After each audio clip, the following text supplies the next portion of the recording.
After personally funding over 1,000 mortgage transactions, you better believe I have talked to 10,000 potential borrowers, potential homeowners.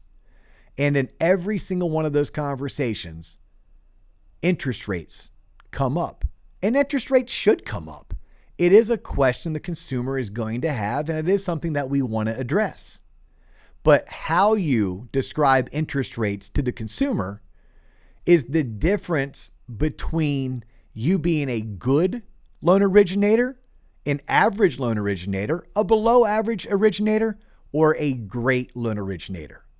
In this video, I'm going to share with you how I would address the interest rate conversation with every single potential borrower that was referred to me. And I'm going to talk to you as if you were that borrower. So check this out. Ma'am or sir, I'm sure at some point in our conversation, you are going to want to know about interest rates. And I want you to know this about mortgage interest rates. I do not get paid any different based on whether you do a 30-year fixed or a 15-year fixed. I don't get paid any different if you choose to go FHA or choose to go conventional. And I don't get paid any different whether or not you pay 2 discount points or no discount points. My compensation is set by my employer, and I am not compensated based on the interest rate that I provide you. I want you to know that up front because I want you to understand it's my job to help you get into the right loan and the right loan that you qualify. And I'm not compensated based on rate or based on loan program. I am incentivized to make sure I do the best job for you so that after you close, you're going to want to A, refer me your friends, family, coworkers, or neighbors, and B, you're going to want to make sure that the next time you need a home loan, I'm the first person that you call. Now, mortgage rates change every single day. In fact, interest rates change multiple times a day. A mortgage interest rate is nothing more than a bond. In fact, it's a mortgage-backed security, or what we call in the industry an MBS. And when the price of bonds goes up, interest rates go down. When the price of bonds goes down, interest rates go up.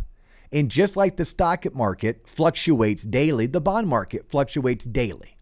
So I need you to know that whatever interest rates are right now, there's a good chance by 4 p.m. today, they're going to be something different. And by 4 p.m. tomorrow, they're going to be something totally different from what they were today or even yesterday.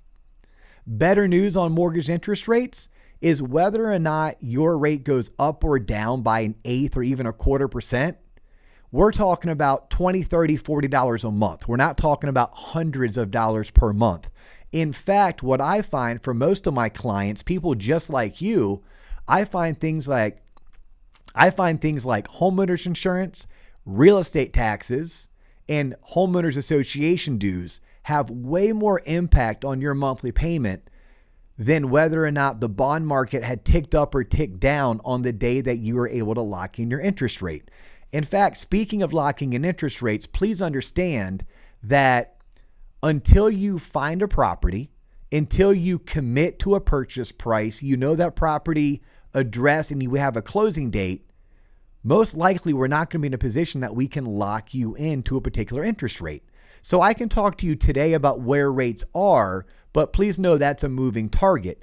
And the good news is, like I said earlier, whether or not rates tick up or down by 1/4 or 1/8%, it's not going to be life altering. In fact, homeowners insurance, real estate taxes, and HOA dues, they have a much greater impact on your monthly payment.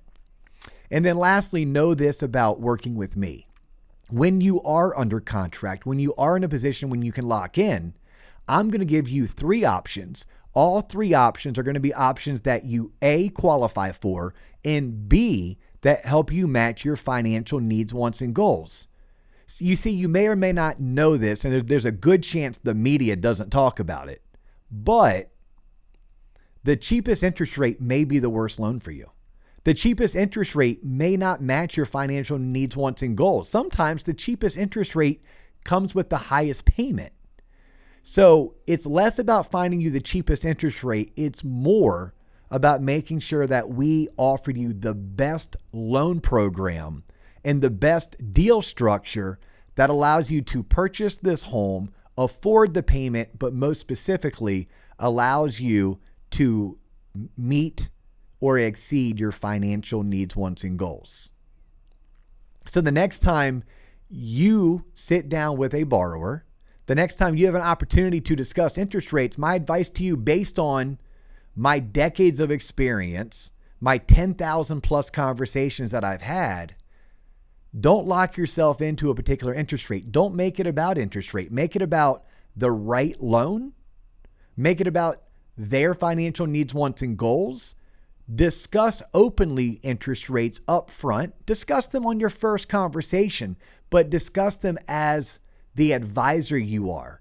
Be their teacher, be their educator, and do everything that the media is not doing, which is sharing the factual information. Because look, at the end of the day, when I study mortgage banking, we all are getting our money, for the most part, from the same places.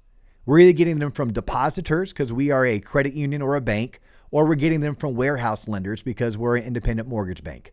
Even if you broker a loan, the company that you're brokering to, they're borrowing that money from a warehouse lender.